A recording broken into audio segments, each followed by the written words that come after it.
Good morning साथियों, Saraswati career point में आप सभी का स्वागत है। डेली करंट अफेयर्स हमारा डेली सीरीज।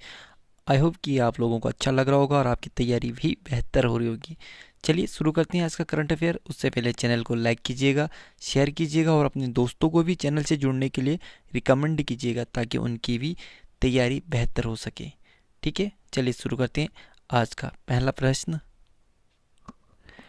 हाल ही में किसने कोरोना की वजह से अपने माता पिता को खो चुके बच्चों के लिए PM CARES for children's scheme को लॉन्च किया है? तो केंद्र सरकार ने, ठीक है, जिनके माता पिता का देहांत कोरोना से हुआ है उन बच्चों के लिए है PM CARES for children scheme. ठीक है, केंद्र सरकार ने हाल ही में कोरोना की वजह से अपने माता पिता को खो चुके 18 साल की उम्र तक के बच्चों के लिए PM CARES for children scheme की घोषणा की है, जिसके तहत 23 साल की उम्र पूरी होने तक उन बच्चों को केयर फंड से 10 लाख रुपए एक मुश्त दिए जाएंगे।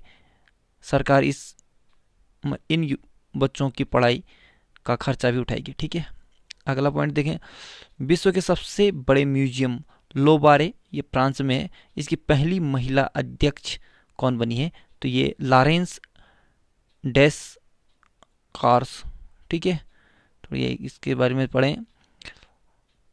Historian Lawrence does care becomes the first female president of Musée du Louvre, the world's largest museum in Paris, France. In 2 to 8 years, she was appointed as the first female president of Museum du Louvre by the president of France, Emmanuel Macron. कहने का मतलब कि यह एक ऐतिहासिक जो museum है, जो 228 साल पुराना, फ्रांस देश में, उसकी पहली महिला अध्यक्ष बनी गई और इनकी नियुक्ति है वो फ्रांस के राष्ट्रपति इमेनुअल मैक्रोन द्वारा किया गया है। ठीक, अगला देखें।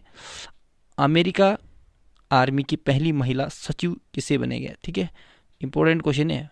अमेरिका की आर्मी का पहला महिला सचिव, तो ये क्रिस्टिना वर्मुथ को यूएस सीनेट द्वारा सर्वसम्मति से सेना की पहली महिला सचिव होने की घोषणा की है। ठीक है, आज थोड़ा फॉर्मेट अलग तरीके का है। ठीक, हाल ही में किसने आज युवा लेखकों को प्रशिक्षित करने के लिए युवा युवा प्रधानमंत्री योजना की शुरुआत की है? तो ये उच्च शिक्षा विभाग ने। ठीक, हाल ही में शिक्षा मंत्रालय के तहत उच्च शिक्षा विभाग ने देश के 30 वर्ष से कम आयु के युवा और नवोदित लेखकों को प्रशिक्षित करने के लिए युवा प्रधानमंत्री योजना की शुरुआत की है।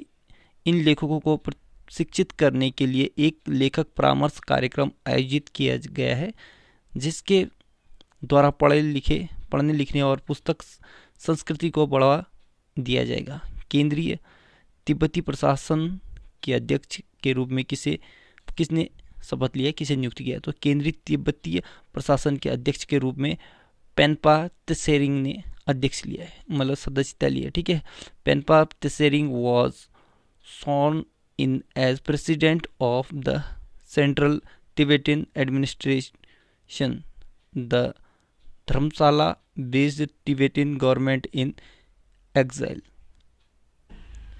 कहने का मतलब जो धर्मशाला हिमाचल प्रदेश में है, तिब्बतीय लोगों के लिए केंद्रीय तिब्बती प्रशासन एक प्रशासनिक ढांचा है, जिसके अध्यक्ष के रूप में पेन्पा त्सेरिंग को नियुक्त किया गया है। ठीक, टोक्यो ओलंपिक के कुश्ती मैच में अंपायरिंग के लिए किस भारतीय रेफरी का चयन किया गया है? तो अशोक कुमार का। ठीक है, अशोक कुमार टोक्यो ओलंपिक खेलों में कुश्ती मैचों में अंपायरिंग करने वाले देश के एकमात्र रेफरी होंगे। उनका नाम यूनाइटेड वर्ल्ड रेसलिंग द्वारा जारी अंपायरिंग की सूची में था। ठीक है, 25 से 31 मई 2021 तक गैर स्वशासी प्रदेशों के लोगों के साथ एकजुटता का अंतर्राष्ट्रीय सप्ताह कौन मना रहा है? संयुक्त राष्ट्र। ठीक, इंग्लिश में क्वेश्चन की बात लिखी है। ठीक है, चलिए आगे देखें। हाल ही में किस भारतीय शांति दूत को मरणोपरांत संयुक्त राष्ट्र के प्रतिष्ठित डेग हैमर हैमर हो डेग माफ कीजिए डेग हेम्सहोल्ड मेडल से सम्मानित किया गया? तो ये युवराज सिंह, इवान माइकल पीका और मूलचंद यादव, इन सभी को। ठीक, पिछले साल संयुक्त राष्ट्र शांति मिशन में अपनी जान कुर्बान करने वाले 3 भारतीय शांति सैनिकों को मरणोपरांत प्रतिष्ठित संयुक्त राष्ट्र पदक से सम्मानित किया गया है। इस पदक से सम्मानित होने वाले में कारपोरल युवराज सिंह, नागरिक शांति रक्षक इवान माइकल पिकार्डो और मूलचंद यादव शामिल हैं। हाल ही में किस देश की सरकार ने खुफिया विभागों को 90 दिनों में कोविड-19 की उत्पत्ति का पता लगाने का निर्देश दिया है? तो ये अमेरिका ने।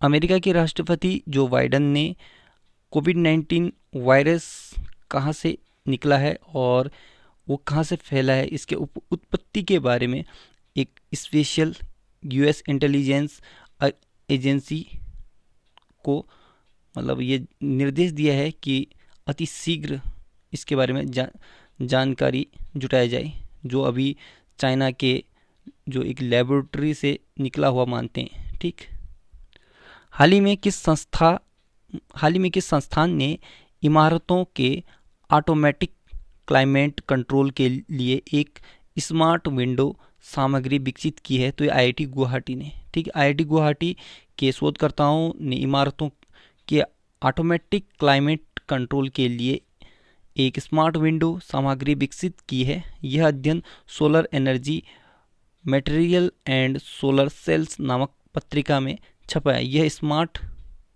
विंडो सामग्री इमारतों से गुजरने वाले प्रकाश एवं ऊष्मा की मात्रा को नियंत्रित कर इमारतों को ऑटोमेटिक क्लाइमेट कंट्रोल करने में मदद करती है।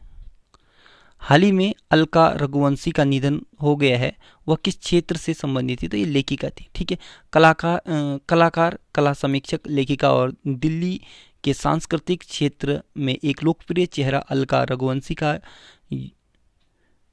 दिल्ली में स्थित हौज खास में उनके घर पर निधन हो गया। किस राज्य सरकार ने हाल ही में आवश्यक सेवा रखरखाव अधिनियम लागू किया है? तो ये उत्तर प्रदेश ने। ठीक है, मुख्यमंत्री योगी आदित्यनाथ ने उत्तर प्रदेश में आवश्यक सेवा रखरखाव अधिनियम यानी एस्मा लागू किया है।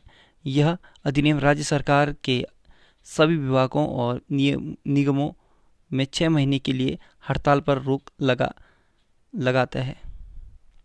हाल ही में 7 lessons from Everest expedition learning from life and business नामक पुस्तक किसने लिखी है? तो ये आदित्य गुप्ता ने लिखी है। फार्मा इजी ने हाल ही में किस ऑनलाइन फार्मेसी प्लेटफॉर्म का अधिग्रहण किया है? तो मेड लाइफ का। ठीक है, online pharmacy platform pharma easy ने कहा है कि उसने पूरी तरह से मेड लाइफ को अधिग्रहण कर लिया है। ठीक है, अब ये क्या हो गया कि पूरे देश में सबसे बड़ा ऑनलाइन मेडिसिन देने वाला फर्म बन गया है। चौथी ब्रिक्स कार्य समूह बैठक 2021 किस देश ने होस्ट की है? तो चीन ने की है। 25 से 26 मई 2021 में चौथा ब्रिक्स कार्य समूह बैठक 2021 का आयोजन किया गया चाइना में। ठीक है, इसका होस्ट चाइना ने किया था और इसमें department of international corporation, ministry of science and technology यानी मोस्ट और चाइना का organisation China national centre for biotechnology development ने मिलकर किया। ठीक, तो साथियों आज नीति आयोग के बारे में जाने कुछ स्टैटिक में। नीति आयोग भारत सरकार द्वारा 1 जनवरी 2015 को गठित एक नई संस्था है जिसे योजना आयोग के स्थान पर बनाया गया है। ठीक, नीति आयोग एक गैर संवैधानिक निकाय है। नीति आयोग का पूर्ण रूप राष्ट्रीय भारत परिवर्तन संस्थान यानी national institute for transforming India है। नीति आयोग योजना आयोग की तरह कोई वित्तीय आवंटन नहीं करता। ठीक है, नीति आयोग की संरचना में अध्यक्ष, उपाध्यक्ष, सीईओ, पूर्णकालिक सदस्य, शासी परिषद तथा विशेष आमंत्रित सदस्य शामिल हैं। नीति आयोग का अध्यक्ष प्रधानमंत्री होता है। नीति आयोग के प्रथम अध्यक्ष श्री नरेंद्र मोदी जी हैं। नीति आयोग के उपाध्यक्ष की नियुक्ति प्रधानमंत्री करता है और उपाध्यक्ष को कैबिनेट मंत्री का दर्जा दिया जाता है। नीति आयोग के प्रथम उपाध्यक्ष अरविंद पनगड़िया थे और नीति आयोग के प्रथम सीईओ सिंधु श्री खुल्लर थे। नीति आयोग का वर्तमान सदस्य स्थिति देखें तो अध्यक्ष नरेंद्र मोदी, उपाध्यक्ष डॉक्टर राजीव कुमार, सीईओ श्री अमिताभ कांत और पूर्णकालिक सदस्य में है रमेश चंद्र, बी के सारस्वत, डॉक्टर बी के पॉल। ठीक, लारेंस स्पोर्ट अवार्ड 2021 को देखें तो Laureus world sportsman of the year ये राफेल नडाल को दिया गया और लारेंस स्पोर्ट फॉर गुड किसे मिला है तो ये किक फार्मोर को। ठीक, Laureus world sports women of the year Naomi Osaka और Laureus lifetime achievement award ये बिली जिन किंग को। ठीक, अगला देखें तो Laureus world team of the year ये वायर्न म्यूनिख को और Laureus athlete advocate of the year ये लुइस हैमिल्टन को। अगला देखें Laureus world breakthrough of the year ये पैट्रिक महोम्स को और लारेंस स्पोर्टिंग प्रेरणा ये मोहम्मद सलाह को दिया है। Lawrence world comeback of the year यह पुरस्कार मैक्स पैरेट को दिया है। Lawrence supporting movement of the year, Lawrence supporting movement of the year ये क्रिक निकिक को। ठीक है, supporting movement of the year ये क्रिक निकिक को। ठीक है, ये सारे 2021 के लिए दिए गए हैं। ठीक, चाहो तो आप स्क्रीनशॉट ले सकते हैं। तो साथियों, आज का करंट अफेयर यहीं पे समाप्त होता है। कैसा लगा? ये थोड़ा अलग फॉर्मेट था, कभी कभी इस तरह से चेंजिंग भी आएगा और बाकी जानकारी जिस तरह भी हो बेटर तरीके से देने की कोशिश करेंगे। So good luck, have a nice day, आपका दिन शुभ हो।